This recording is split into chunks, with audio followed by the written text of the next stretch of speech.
Còn mới là quay hơn nè.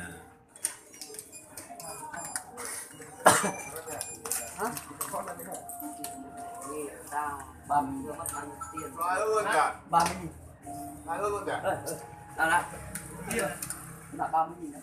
30.000 đó? Vâng. 50.000 mẹ đi. Nặng nhanh lên.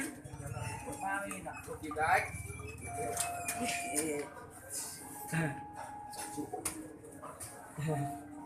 Còn bút. Là 30.000 vào đây. Lại. Ui giời. Cái khứ nhia đó cái chị cần giật cho bông vào là chị khứ nhia đi nó thôi kìa là dễ cơ đó tự nhiên tao hay người chơi nhiều có buồn chị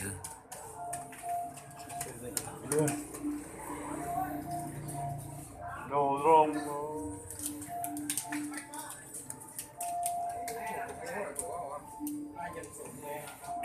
nên chỉ tao bỏ tụ nữa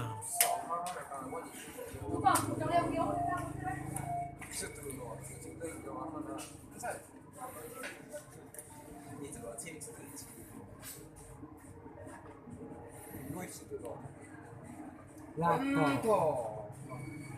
3 lần thỏ rồi. bữa thế Nói em chăm đấy. đây là của chị quay video này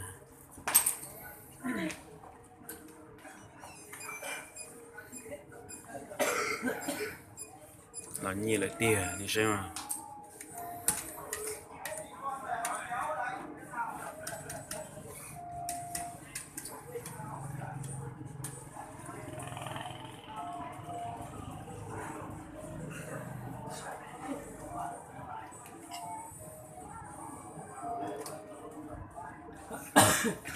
Cách xin con rừng.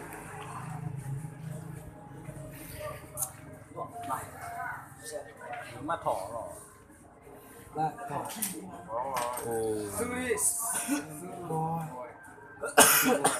Mẹ em phát hết tiền ra.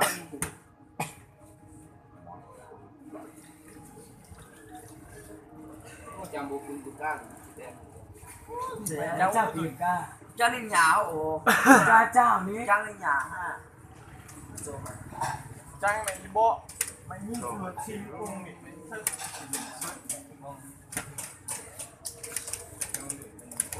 Này. Hai con thần tiên này. Lúc nào con răng. Chỉ đọc Phật, chỉ đọc Phật. Thức rồi. Gói kia rồi. Có gọi gì đâu. Vâng rồi. Sư lên. Gói kia rồi. Gõ thỏ. Lại giống. Hai, hai cặp bố này.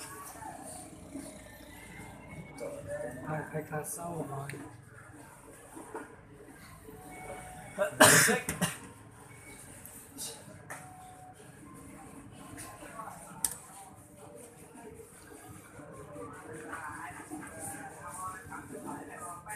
Hắn này tuyệt phật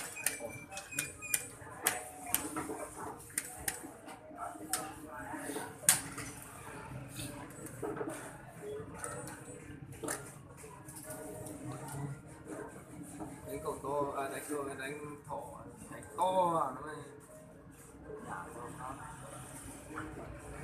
lại thỏ Qua thỏ. gấu Thịt con mẹ này. thì phải đầu đánh 10 còn mẹ